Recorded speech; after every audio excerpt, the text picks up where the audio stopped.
Hi, everybody, and welcome to our Monday edition of Facebook Live.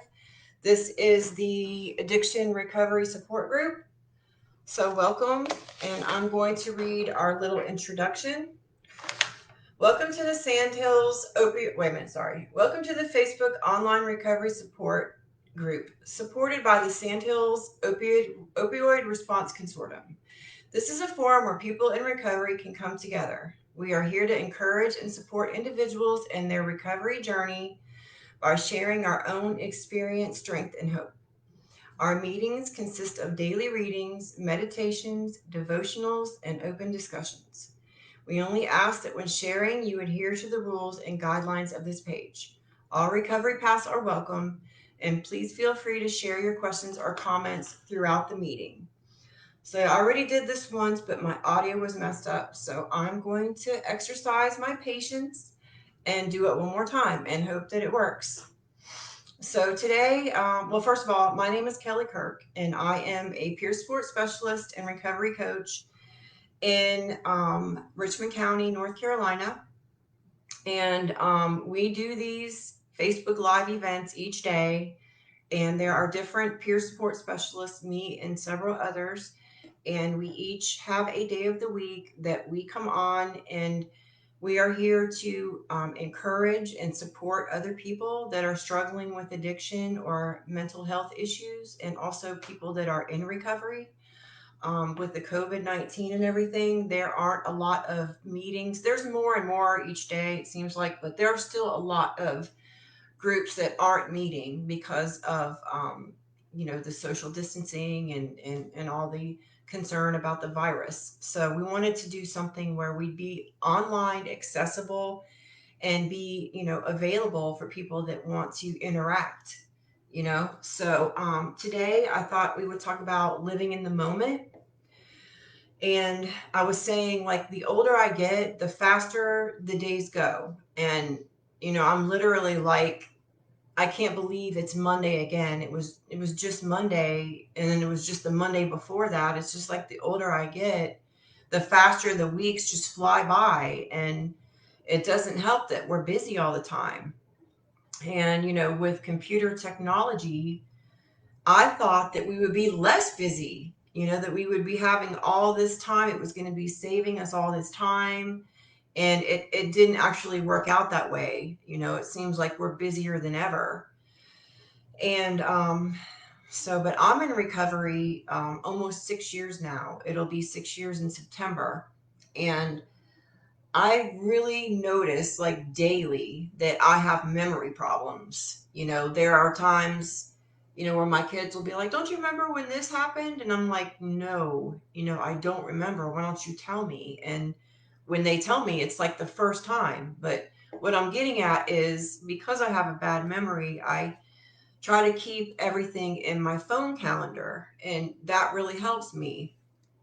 With being busy and everything, if I put all the things that I need to do each day in my phone, then I can keep up with it. And because if someone tells me that we're having a meeting on the second at 2 o'clock, and I don't put it down in my phone calendar, I will forget. For sure, I'll forget. So, and it also helps me to do that, because then every day when I get up, I don't have to worry about trying to remember what I need to do. I can just look and I can see what I need to do, and what time, and I can make sure that I get all my responsibilities done. And you know, I'm a single mom, and I don't really have a lot of family here. So I have a lot of responsibilities. I own my own home, and I have to cut the grass, and I have to clean and cook.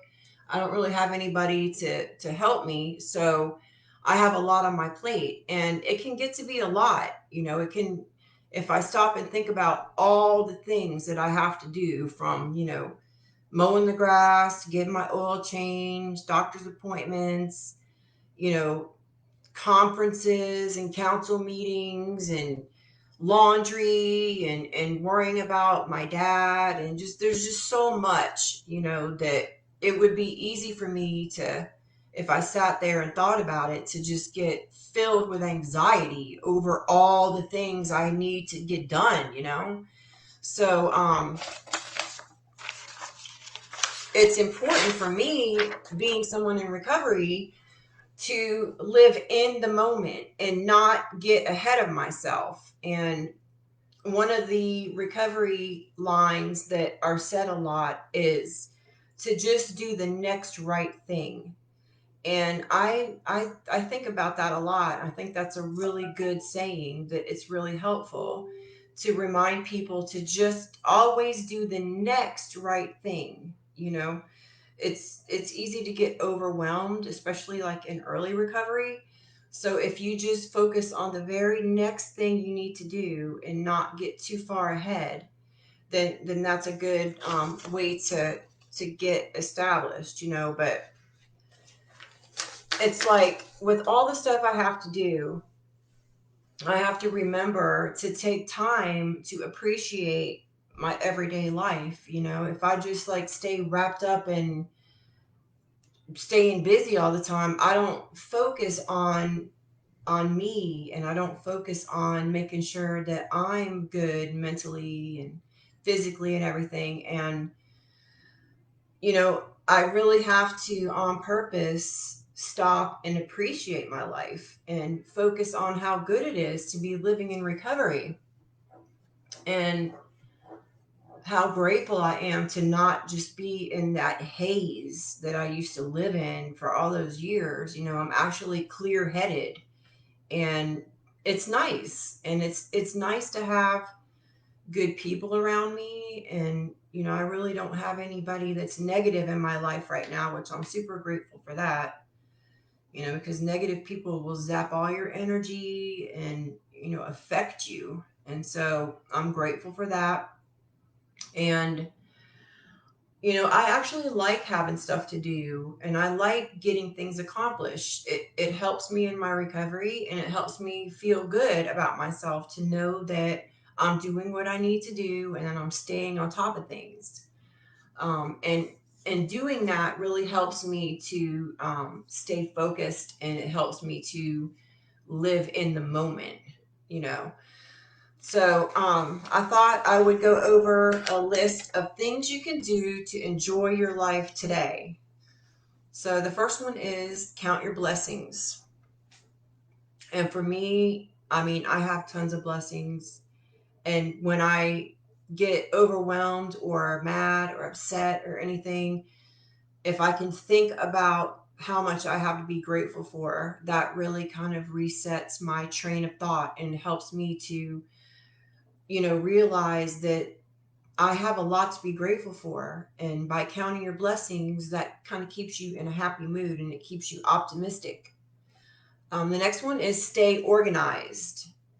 I think it's really important to stay organized. You know, if you know what you're going to be doing that day and you kind of have an idea of what direction you're taking that day, I think that can help you enjoy your day.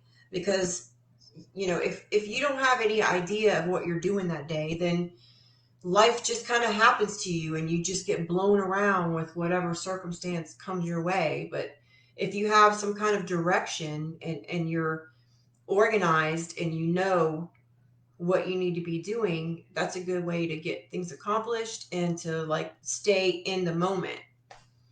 The third one is keep a journal.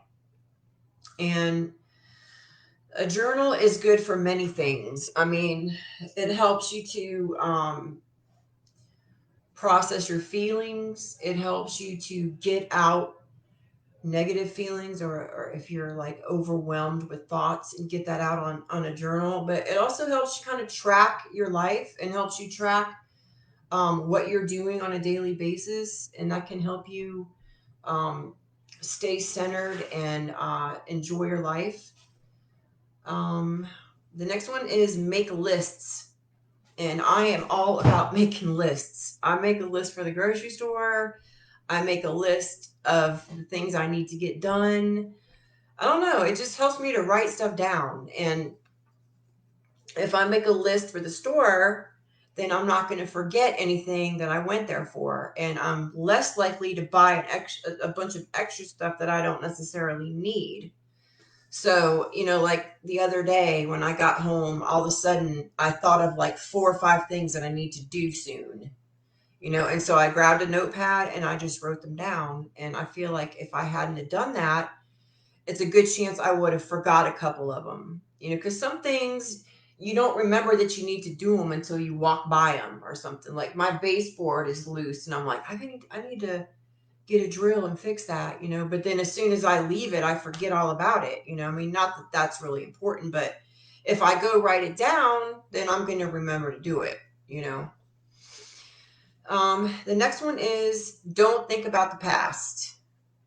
And I know that sounds like bossy or whatever, but for me, it works because if I'm spending my time thinking about the past and thinking about things that have happened to me, years ago or whenever, then I'm not focused on today. I'm like living in the past. I'm experiencing the emotions and the feelings that I felt when I let my mind go back there. So I try not to do that. I try to focus on today and in living in the present here and now, you know.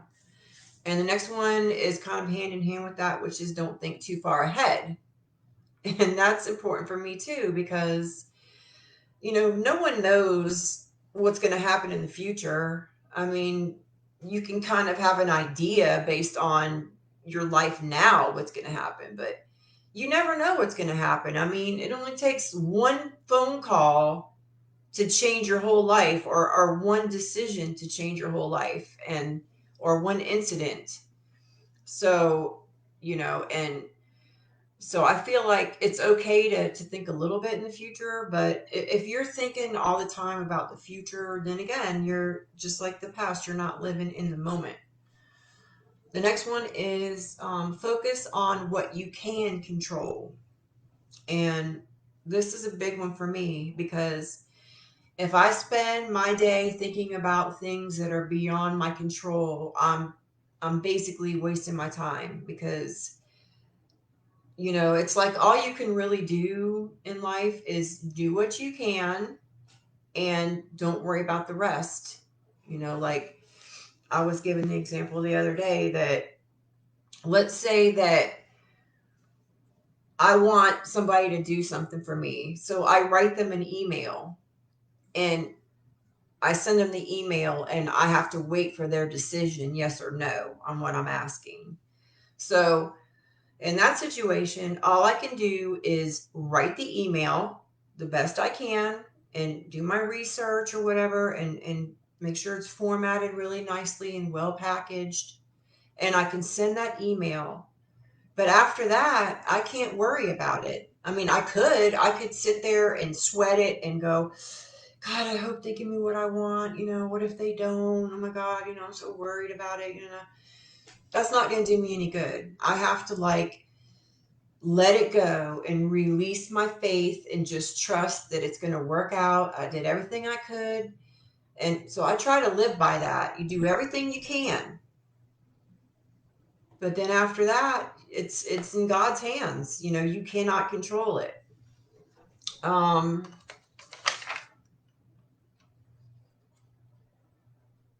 okay. The next one is it kind of backs that up, which is don't talk about your problems. And Joyce Meyer, I listen to her a lot on the weekends and stuff, and she talks about that. She talks about how she's like, don't go to lunch and talk about your problems with your friends. And then you go home and you talk about your problem with your husband, and then you talk about your problem with your kids, and then you go to work and you talk about your problems with your friends. You're like, her point is like you're amplifying the problem if that's all you do is talk about the problem and keep it fresh in your mind and always focusing and talking and discussing it. It's like the best thing to do is do what you can and then have faith that it's going to work out, instead of like spending all your time consumed with the actual problem. Focus on the solution or having faith that it's going to work out.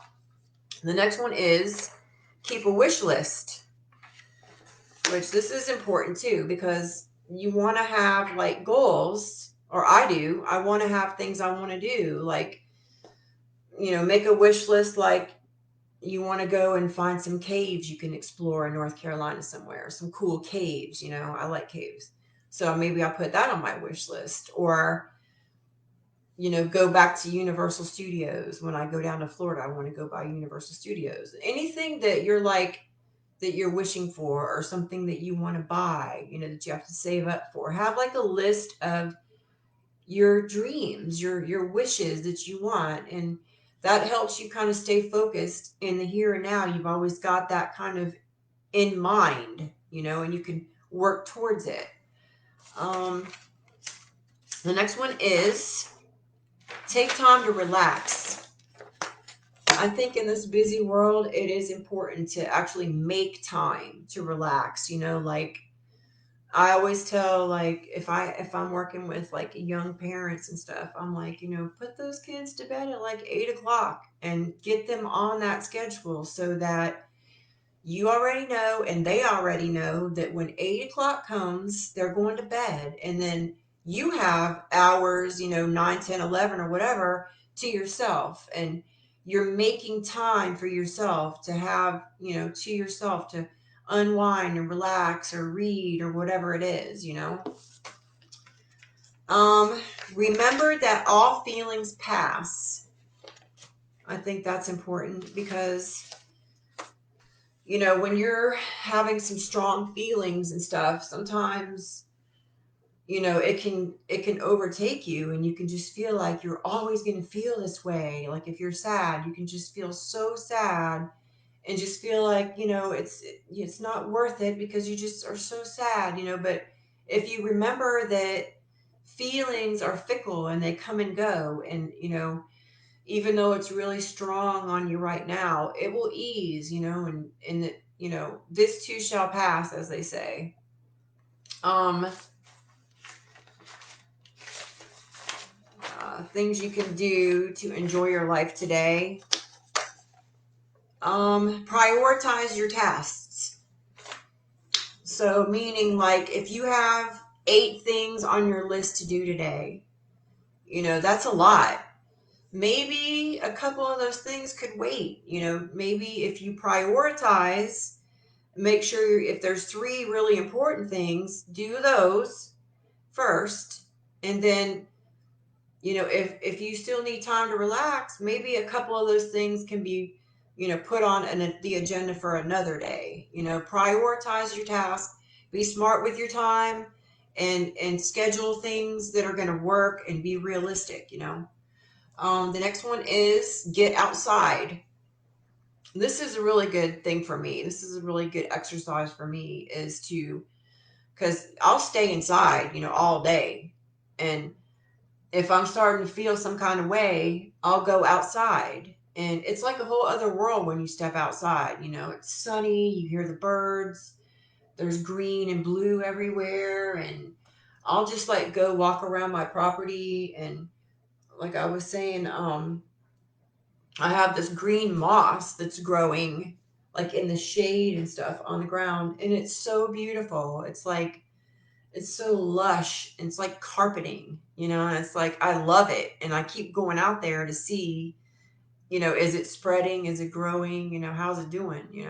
So going outside is also a big stress reliever, but it helps you kind of live in the moment, realize, that you don't have to stay in the same environment. Step outside and, you know, refresh yourself mentally.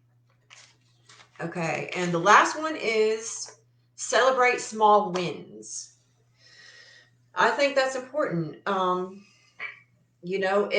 If you've accomplished some goals, if you've, done things and gotten things done that you wanted to do, like celebrate that, like make a big deal about it. I mean, if you don't, who's going to?